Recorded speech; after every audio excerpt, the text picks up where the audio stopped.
ये क्या? महादेव ने पुनः अपने नेत्र बंद कर लिए।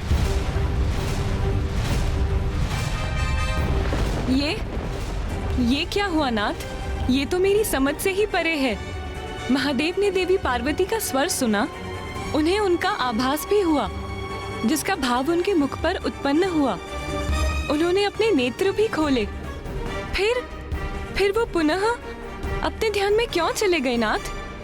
प्रिय, महादेव देवी सती के वियोग में इतने व्याकुल हैं कि उनके नेत्र सर्वत्र देवी सती को ही ढूंढते हैं। प्रत्येक स्वर में उन्हीं का स्वर ढूंढते हैं महादेव।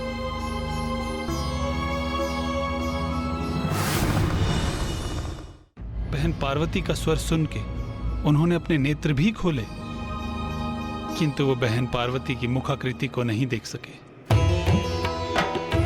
ध्यान की अवस्था में अगर उन्हें कुछ दिखाई भी दिया तो मात्र एक नारी की छवि, देवी सती नहीं, मात्र एक अन्य स्त्री। और देवी पार्वती ने भी महादेव को नहीं देखा, क्योंकि वो उनका सम्मान स्थापित रखने के लिए वो अपनी दृष्टि को महादेव के चरणों पर ही स्थिर किए हुए हैं।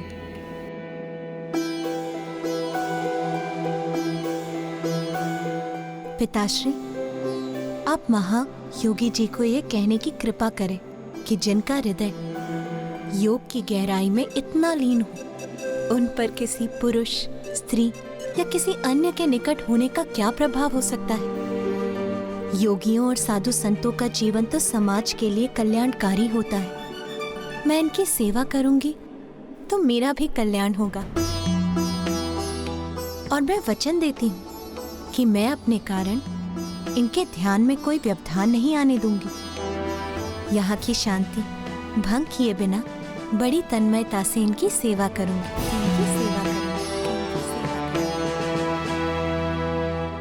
महायोगी जी, मेरी पुत्री को अपनी सेवा करने की अनुमति देकर हम पर कृपा कीजिए।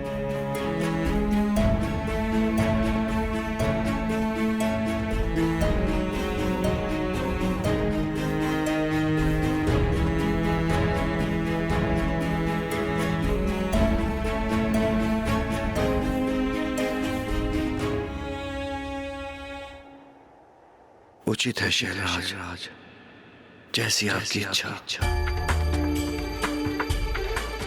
शैलराज, मैं आपकी पुत्री को अपनी सेवा में स्वीकार करता हूं।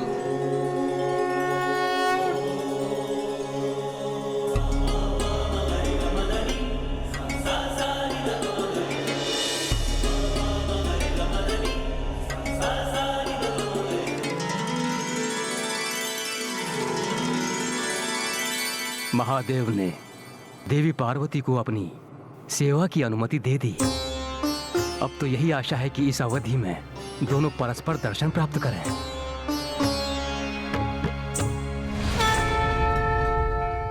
और इस प्रकार देवी पार्वती को महादेव से उनकी सेवा करने की अनुमति प्राप्त हुई।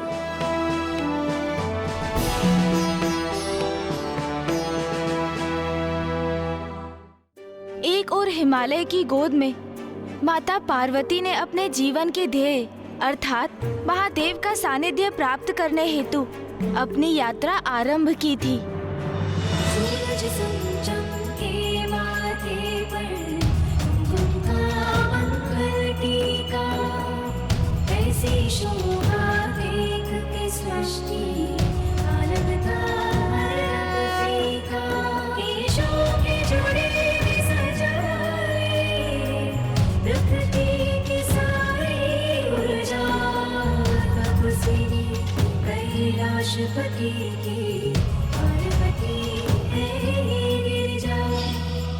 वहीं दूसरी ओर अट्टासुर अपना लक्ष्य पूरा करने को तत्पर था, जिससे वो शीघ्र तारकासुर तक पहुंचे और उसे माता पार्वती की सूचना देकर सावधान कर सके, और तारकासुर माता पर कोई नया आक्रमण कर अपने उद्देश्य की पूर्ति कर सके। महाराज का राजभवन अब निकट है। अब शीघ्र उनके समक्ष पहुंचूंगा मैं, उन्हें ये सूचना दूंगा।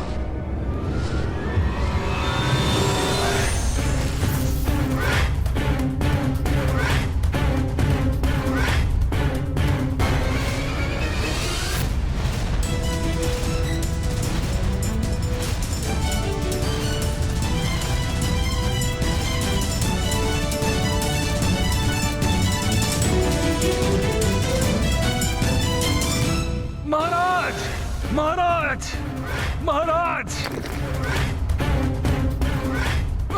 मुझे महाराज तारकासुर से भेंट करनी है। उन्हें एक महत्वपूर्ण समाचार देना है। हटो मेरे मार्ग से, भीतर जाने दो मुझे। रुक जाओ, भिक्षुकों को भीतर आने की अनुमति नहीं है। भिक्षुक नहीं हूँ मैं, अट्टासुर हूँ मैं। मंदबुद्धि समझा है हमें। अट्टासुर की मृत्यु को 16 वर्ष बीत चुके हैं। राजा हिमावन के राजभवन गए थे वो, वहीं उनका अंत हुआ था। अट्टासुर तो नहीं। हाँ, तुम उनके भूत अवश्य प्रतीत होते हो। उद्दंडता मत करो, हटो मेरे मार्ग से। ए भिक्षुक, तू साहस मत कर, दूर हट। महाराज तक कैसे पहुंचूं मैं?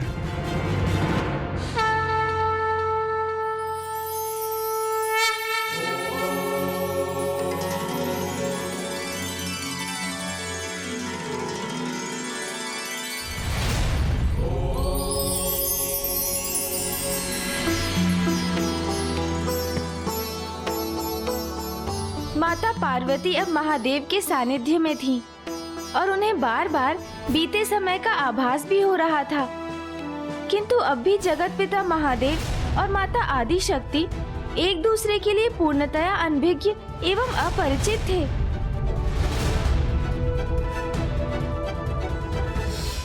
ये कैसा स्वप्न जैसा दृश्य उत्पन्न हुआ। ऐसा प्रतीत हुआ मुझे जैसे किसी बीते हुए समय की पुनरावृत्ति हुई हो। एक ओर माता पार्वती महादेव की सेवा में लीन थी और दूसरी ओर महादेव अपने ध्यान में। इसी प्रकार दिवस पर दिवस बीतते जा रहे थे। देवताओं की अधीरता बढ़ती ही जा रही। और फिर एक दिवस ऐसा भी आया जब सभी देवगण स्वयं इसमें हस्तक्षेप करने के लिए तत्पर हो गए। देवगण, यदि मैं कोई उपाय सुझाऊं जो हम देवता ही कर सकते हो, क्या आप सब मेरा साथ देकर संयोग करने के लिए तैयार हैं? देवराज, क्या करना चाहते हैं आप? अब क्या उपाय सुझाए आपको? कामदेव, जो सबके भीतर काम को जागृत करते हैं, माता आदि शक्ति के प्रति महादेव के भीतर भी आकर्षण उत्पन्न कर इस कार्य में अब कामदेव ही हमारी सहायता कर सकते हैं। हमारे समक्ष अब यही एक अंतिम उपाय शेष है देवगण। वो मात्र और मात्र कामदेव ही हैं जो महादेव को माता आदि शक्ति के निकट ला सकते हैं। यदि व्यक्ति उचित प्रकार से अपनी बात को सामने वाले के समक्ष रखे तो परिस्थिति कैसी भी सरलता से प्रभावित कर सकता है।